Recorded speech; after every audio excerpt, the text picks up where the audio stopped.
اور ان میں ایسے بھی ہیں جنہوں نے اس غرض سے مسجد بنائی ہے کہ ضرر پہنچائیں اور کفر کریں اور مومنوں میں تفرقہ ڈالیں، اور جو لوگ اللہ اور اس کے رسول سے اس سے پہلے جنگ کر چکے ہیں ان کے لیے گھات کی جگہ بنائیں اور قسمیں کھائیں گے کہ ہمارا مقصود تو صرف بھلائی تھا، مگر اللہ گواہی دیتا ہے کہ یہ جھوٹے ہیں۔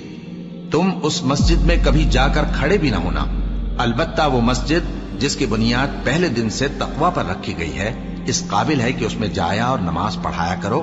اس میں ایسے لوگ ہیں جو پاک رہنے کو پسند کرتے ہیں اور اللہ پاک رہنے والوں کو پسند کرتا ہے۔ بھلا جس شخص نے اپنی عمارت کی بنیاد اللہ کے خوف اور اس کی رضامندی پر رکھی وہ اچھا ہے، یا وہ جس نے اپنی عمارت کی بنیاد ایک کھائی کے گرنے والے کنارے پر رکھی، پھر وہ اس کو دوزخ کی آگ میں لے گرا، اور اللہ ظالم لوگوں کو ہدایت نہیں دیتا۔ یہ عمارت جو انہوں نے بنائی ہے ہمیشہ ان کے دلوں میں موجب تردد رہے گی، مگر یہ کہ ان کے دل پاش پاش ہو جائیں، اور اللہ جاننے والا ہے، حکمت والا ہے۔ اللہ نے مومنوں سے ان کی جانیں اور ان کے مال خرید لیے ہیں، اور اس کے عوض ان کے لیے بہشت تیار کی ہے۔ یہ لوگ اللہ کی راہ میں لڑتے ہیں تو مارتے بھی ہیں اور مارے بھی جاتے ہیں۔ یہ تورات اور انجیل اور قرآن میں سچا وعدہ ہے جس کا پورا کرنا اسے ضرور ہے، اور اللہ سے زیادہ وعدہ پورا کرنے والا کون ہے؟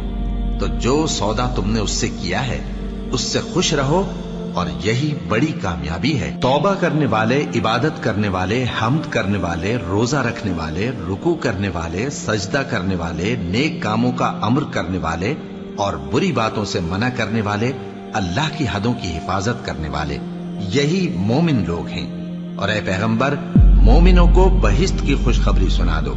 پیغمبر اور مسلمانوں کو شایع نہیں کہ جب ان پر ظاہر ہو گیا کہ مشرک اہل دوزخ ہیں تو ان کے لیے بخشش مانگیں، گو وہ ان کے قرابت دار ہی ہوں۔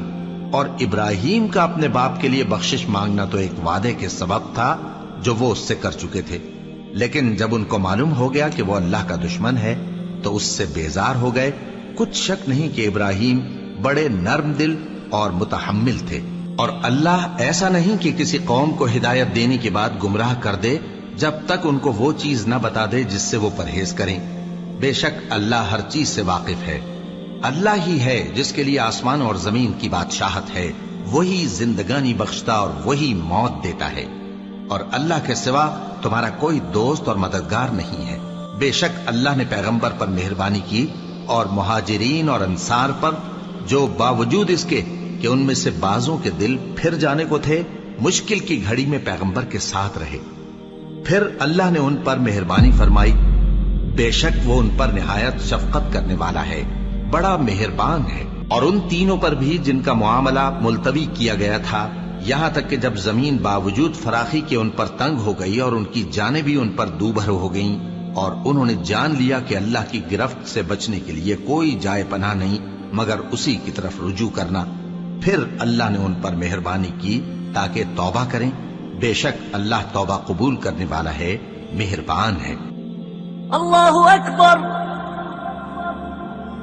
اللہ